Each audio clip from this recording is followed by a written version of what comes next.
প্রিয় দর্শক, আসসালামু আলাইকুম। আজ আপনাদের সাথে নতুন একটি গুরুত্বপূর্ণ ভিডিও নিয়ে হাজির হয়েছি। আজকে আমি আলোচনা করব কিভাবে পেঁয়াজ গাছের পাতা পোড়া রোগ বা গোড়া পচা রোগ থেকে পেঁয়াজ গাছকে সুরক্ষা দিতে পারি এবং কোন তিনটি ছত্রাকনাশক ব্যবহার করলে আপনাদের এইসব রোগ থেকে পেঁয়াজ গাছকে সুরক্ষা দেওয়া যাবে, এই ব্যাপারে আমরা বিস্তারিত আলোচনা করব। প্রিয় দর্শক, আপনারা যদি আপনাদের পেঁয়াজ গাছের আগাপোড়া বা পাতা পোড়া গোড়া পচা রোগ থেকে পরিত্রাণ পেতে চান, তাহলে কোন গ্রুপের ছত্রাকনাশক স্প্রে করবেন করব। দর্শক, প্রথমে বলব হেক্সাকোনাজল গ্রুপের ছত্রাকনাশক, যেমন সাবাপ 5EC।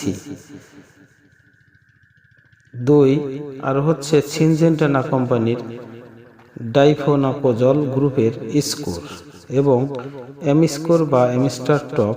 এই তিনটি ছত্রাকনাশক একসাথে নির্দিষ্ট পরিমাণে মিশিয়ে জমিতে স্প্রে করতে হবে। আপনারা যদি এই তিনটি ছত্রাকনাশক ব্যবহার করেন এই প্রচণ্ড শীতের মধ্যে, তাহলে আপনাদের পেঁয়াজ গাছ শক্ত, সোজা ও সতেজ থাকবে। আগাপোড়া বা পাতা পোড়া রোগ থেকে পেঁয়াজ গাছকে সুরক্ষা দিতে পারবেন।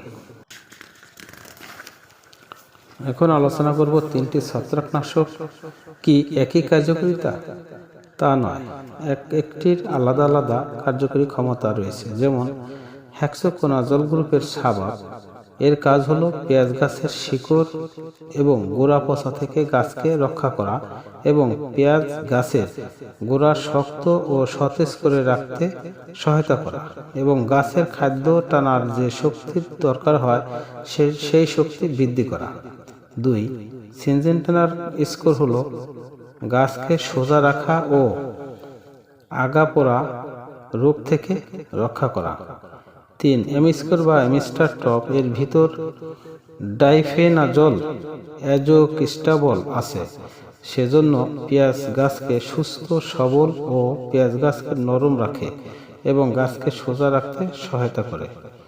দর্শক, আপনারা এজন্যই এই তিনটি ছত্রাকনাশক একসাথে মিশিয়ে স্প্রে করবেন এবং কিভাবে কি পরিমাণ মিক্স করে স্প্রে করবেন বলে দিচ্ছি।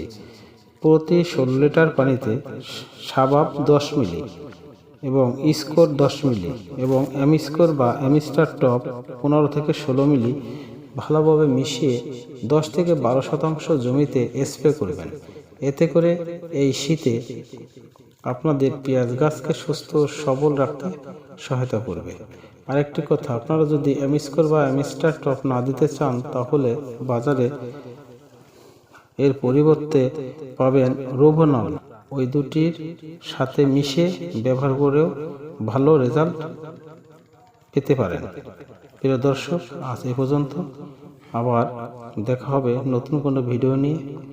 খোদা হাফেজ, ভালো থাকবেন সবাই।